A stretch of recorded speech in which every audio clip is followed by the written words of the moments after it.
15분 식사 벤토예요. 여러분들 잘 지내고 계셨죠? 4월이 되면 꽃만 많이 피는 게 아니랍니다. 4월이 되면 바로 이것의 소비량이 증가한다고 하는데요. 바로 에너지 드링크예요. 4월에서 6월 사이에 에너지 드링크 소비량이 굉장히 증가한다고 합니다. 그런데 우리가 신경 안 쓰고 그냥 많이 마셔도 되는 걸까요? 혹시 주의해야 할 점은 없는지 알아보도록 하겠습니다.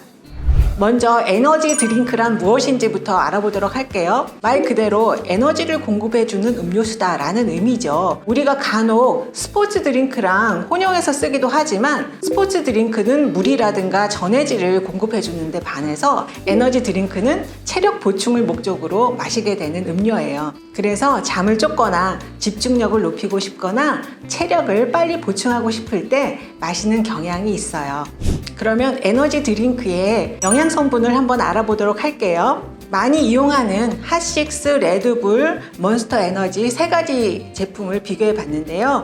각각 250ml 캔을 기준으로 비교를 해보도록 하겠습니다. 첫 번째 칼로리인데요. 제품에 따라서 약간의 차이는 있지만 112에서 125칼로리 정도의 열량을 가지고 있어요. 밥 한 공기가 약 300칼로리 정도 되니까 250ml 하나를 먹으면 밥 3분의 1 공기를 살짝 넘어가는 칼로리가 되거든요. 그래서 다이어트 하시는 분들은 조금 주의를 하셔야 되겠네요. 두 번째로는 카페인인데요. 카페인은 한 캔을 드시면은 약 60에서 70mg의 카페인을 섭취하게 되시거든요.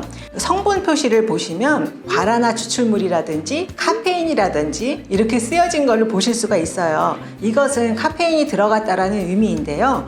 과라나라는 것은 열매의 일종인데 카페인이 많이 함유가 되어 있거든요. 무엇보다 제품 앞면에 카페인 함량이 쓰여져 있으니까 얼마나 들어있는지 확인해 보시는 것이 좋으실 것 같아요. 그러면 다른 음료에는 카페인이 어느 정도 함유가 되어 있을까요? 우리가 많이 마시는 커피 음료 한 캔, 250ml 한 캔에는 약 100mg의 카페인이 함유가 되어 있고요. 또 커피 전문점의 커피 같은 경우에 400ml짜리 기준으로 약 130mg의 카페인이 함유가 되어 있어요. 그러면 커피나 또는 에너지 드링크 같이 카페인 함량이 높은 음료를 여러 잔 마셔도 괜찮은 걸까요? 사실 카페인은 많이 섭취하면 해가 될 수도 있기 때문에 하루 권고량을 제시를 하고 있는데요. 성인 같은 경우에 1일 최대 400mg, 그리고 임산부 같은 경우에는 300mg, 그리고 청소년 같은 경우에는 아직 성장을 해야 되기 때문에 하루에 킬로그램당 2.5mg을 제시를 하고 있어요. 그래서 예를 들면 내가 60kg의 청소년이다 라고 할 경우에 카페인을 하루 최대 150mg을 넘으면 안 됩니다. 2.5 곱하기 60을 하면 150이 나오죠.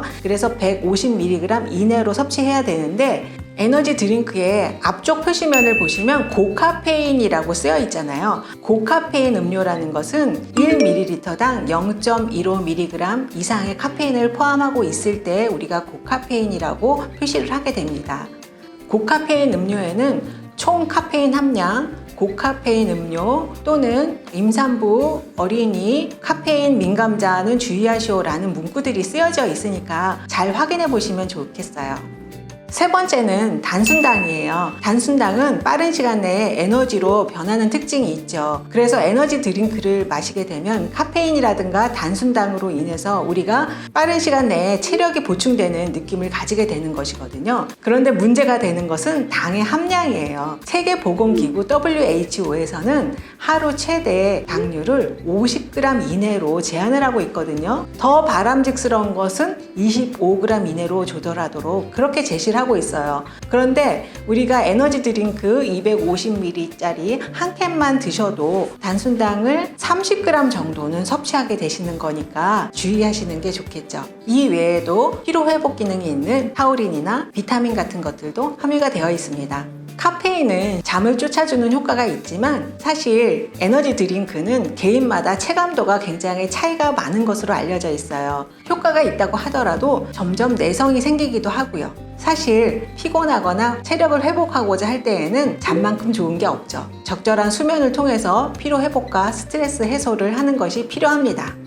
에너지 드링크의 문제점은 무엇일까요? 각각 다양한 이유로 이런 에너지 드링크를 이용하기도 하지만 사실 성분에 대한 걱정이라든가 건강에 대한 걱정이 있는 것이 사실이에요. 첫 번째로 카페인의 민감도는 사람마다 다르다는 점입니다. 카페인은 집중도를 올려주고 활력을 증가시켜주는 등 긍정적인 작용도 있지만 불면증이라든가 신경과민과 같은 부정적인 효과도 있을 수 있거든요. 그리고 칼슘과 철분의 흡수를 방해하기 때문에 성장 저하라든가 빈혈 같은 것도 유발시킬 수가 있고요. 위산 분비도 촉진시킬 수 있기 때문에 위궤양이라든가 위식도 역류 질환 같은 것도 우려가 될 수 있어요. 또한 심장 박동수를 증가시키는 효과가 있어서 가슴 두근거림이라든가 고혈압 같은 거에도 영향을 줄 수 있습니다. 두 번째는 당류인데요. 250ml짜리 한 캔에 당류가 30g 함유되어 있기 때문에 다이어트를 하시거나 혈당 관리를 하시는 분들은 주의를 하셔야 돼요. 이러한 걱정 때문에 사실 칼로리가 굉장히 낮춰져 있는 그러한 제품들도 출시가 되어 있습니다. 과당이나 설탕 같은 것 대신에 에리스리톨 같은 것들을 이용을 해서 칼로리를 많이 낮추고 있는데요. 이 에리스리톨은 당도가 설탕의 70에서 80% 정도 되면서 칼로리는 제로, 그리고 혈당 지수도 제로인 특징을 가지고 있어요. 그리고 청량감이 있기 때문에 음료수에 많이 이용하는 그러한 감미료입니다. 그런데 이 에리스리톨이나 자이리톨, 또 말티톨 같은 당 알코올들은 장을 자극하기 때문에 너무 많이 드시면 복통이나 설사가 일어날 수 있어요. 그러니까 칼로리가 낮다고 너무 많이 드시는 것은 좋지 않겠죠. 실제로 미국이나 일본, 호주 같은 곳에서 에너지 드링크를 많이 마시고 사망했다는 사례가 나오고 있거든요. 유럽 식품안전청에서는 안전하다는 입장이지만 어쨌든 사망했다는 사례도 나오고 있기 때문에 주의하시는 것이 좋을 것 같아요. 에너지 드링크의 부작용이 걱정되신다면 대체제를 이용해 보시는 것도 한 방법이 될 수 있는데요. 잠을 쫓기 위해서라면 페퍼민트 차를 이용하시는 것도 괜찮습니다. 페퍼민트는 그 안에 멘톨 성분이 잠을 쫓게 해주는 기능이 있거든요. 그리고 토마토 주스도 괜찮은데요. 스포츠 선수들에게 토마토 주스와 또 에너지 드링크를 주고 실험을 해봤어요. 그랬더니 토마토 주스를 먹은 쪽이 근육 회복이라든가 혈당 수치가 정상화되는 것이 더 빨랐다라는 연구 보고도 있어요. 에너지 드링크가 빠른 시간 내에 활력을 높여주고 또 집중도를 높여주는 긍정적인 효과도 있지만 또 많이 섭취했을 때 좋지 않았다라는 사례들도 나오고 있기 때문에 섭취하는 양에서는 주의를 기울이실 필요가 있을 것 같아요. 특히 에너지 드링크에 알코올을 섞어서 마시는 것을 에너지 폭탄주라고 얘기를 하는데 청소년들이 이런 에너지 폭탄주에 오랜 기간 노출이 되면 뇌에도 영향을 줄 수 있고요. 공격적인 성향으로 될 수도 있다고 해요. 청소년의 뇌는 성인보다 외부의 자극에 훨씬 민감하기 때문입니다. 그러니까 청소년 여러분, 아예 입에도 대지 않도록 하시는 것을 제가 권해드릴게요. 자, 여기까지 오늘 에너지 드링크에 대해서 살펴봤어요. 시청해주셔서 감사하고요. 다음번에는 더욱 유익한 정보로 찾아뵙도록 하겠습니다. 안녕.